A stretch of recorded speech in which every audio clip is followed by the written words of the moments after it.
வணக்கம். இன்னைக்கு கீதா சமையலறையில் நம்ம பார்க்க போகிறது kids special recipe banana role.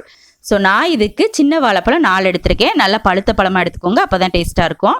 பெரிய வாழைப்பழமாக இருந்தால் 2 போதும். ஸோ பனானாவை குட்டி குட்டியாக கட் பண்ணி மிக்ஸி ஜாரில் போட்டுக்கோங்க. இப்போ போட்டாச்சு. அடுத்து ஸ்வீட்டுக்காக நான் இன்றைக்கி ப்ரௌன் சுகர் சேர்க்குறேன். ஒயிட் சுகர் சேர்க்கறனால சேர்த்துக்கோங்க.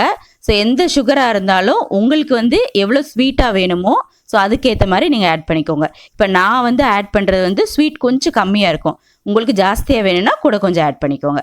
இதை 2 சேர்த்து நல்லா பேஸ்ட்டாக அரைச்சி எடுத்து வச்சுக்கோங்க. அடுத்து ஒரு மிக்சிங் பவுலில் 1 கப் கோதுமை மாவு, அடுத்து கொஞ்சம் உப்பு சேர்த்துக்கோங்க. அடுத்து குட்டி குட்டியாக கட் பண்ணி வச்சுருக்க முந்திரி பருப்பு, நீங்கள் இதோட பாதாம் பிஸ்தா எல்லாமே சேர்த்துக்கலாம். அடுத்து துருவி வச்சுருக்க தேங்காய் கொஞ்சம்,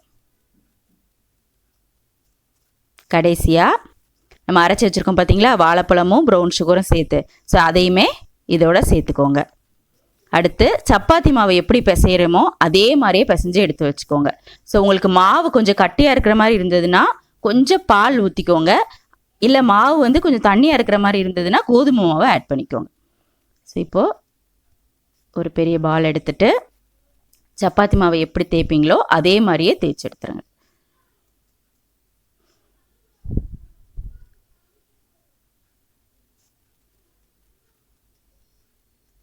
ஸோ ஓகே, இப்போ தேய்ச்சாச்சு. இப்போது சப்பாத்தி எப்படி போடுவோமோ அதே மாதிரியே. ஸோ முதல்ல நான் கொஞ்சம் நெய் தடவிக்கிறேன். அடுத்து தேய்ச்சி வச்சுருக்க சப்பாத்தியை போட்டு 2 சைடும் நல்லா வேகிற அளவுக்கு திருப்பி திருப்பி போட்டு எடுத்துருங்க. ஸோ இது கிட்ஸுக்கு ஒரு நல்ல ஒரு லஞ்ச் பாக்ஸ் ரெசிபி, இல்லை ஈவினிங் ஸ்நாக்காக கூட நீங்கள் கொடுக்கலாம். ரொம்ப ஹெல்த்தியானது கூட. ட்ரை பண்ணி பார்த்துட்டு கமெண்ட் பண்ணுங்கள். தேங்க்யூ.